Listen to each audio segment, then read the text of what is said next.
News Tamil கழுகு.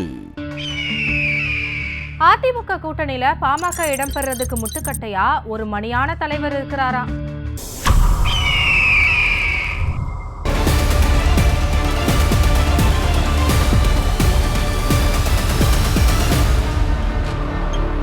சமீபத்துல அதிமுக பாஜக கூட்டணியை அறிவிச்ச நிலையில அந்த கூட்டணியில மேலும் பாமகவும் சேர்ந்தா வலுவாகும்னு எதிர்பார்க்கப்படுது.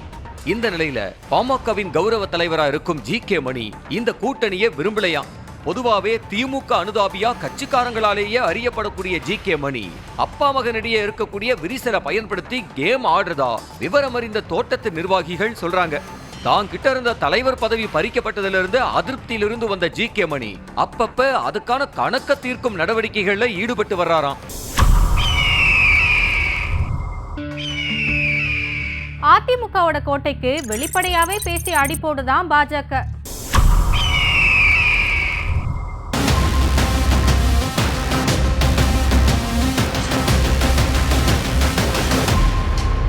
தேனி மாவட்டம் சின்னமனூர் நகராட்சியில் நடந்த கூட்டத்துல பாஜகவுடைய மாநில பொதுச் செயலாளர் ராமசீனிவாசன் கலந்துகிட்டு இருக்காரு.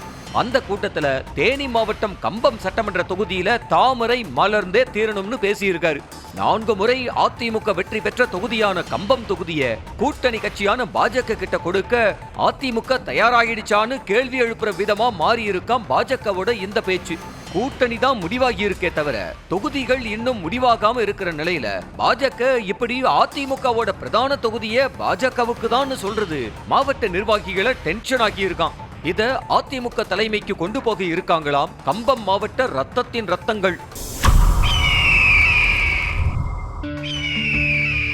2026 தேர்தல்ல சீமான் போட்டியிடுற தொகுதிக்கு பின்னாடி ஒரு சென்டிமெண்ட் இருக்கான்.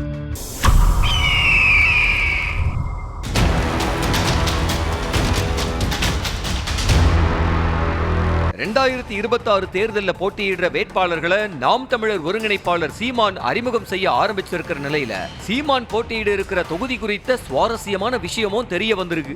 இதுவரைக்கும் அவர் போட்டியிட்ட 2 தேர்தலையும் கடலூர், திருவொற்றியூர் தொகுதிகள்ல போட்டியிட்டு இருக்காரு.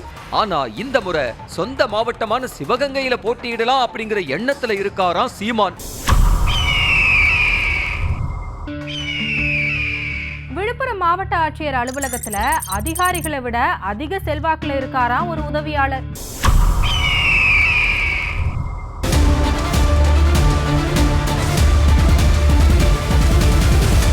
விழுப்புரம் மாவட்டத்துல ஆட்சியரோட உதவியாளரா இருக்கிறவரு இதுக்கு முன்னாடி மாவட்ட வருவாய் அலுவலரோட உதவியாளரா 10 வருஷத்துக்கு மேல இருந்திருக்காரு.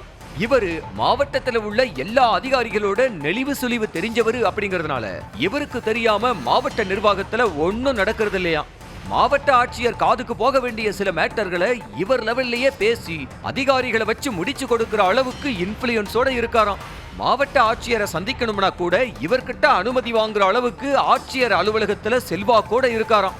இதனாலேயே பல விஷயங்களை மாவட்ட ஆட்சியர் கவனத்துக்கு கொண்டு போக முடியறது இல்லையா.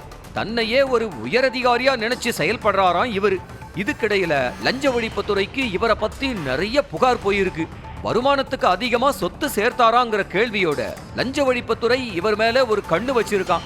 மாவட்ட ஆட்சியர் அலுவலகம் பக்கத்துல உள்ள ஒரு பங்களா யாரோடுது அப்படிங்கிற விசாரணையும் ஒரு பக்கம் போகுதான். இவர்னால கண்டிப்பா மாவட்ட ஆட்சியர் ஏதாவது சிக்கல்ல மாட்டிக்க போறார்னு பேசிக்கிறாங்களாம் விழுப்புரம் மாவட்டத்து அதிகாரிகள்.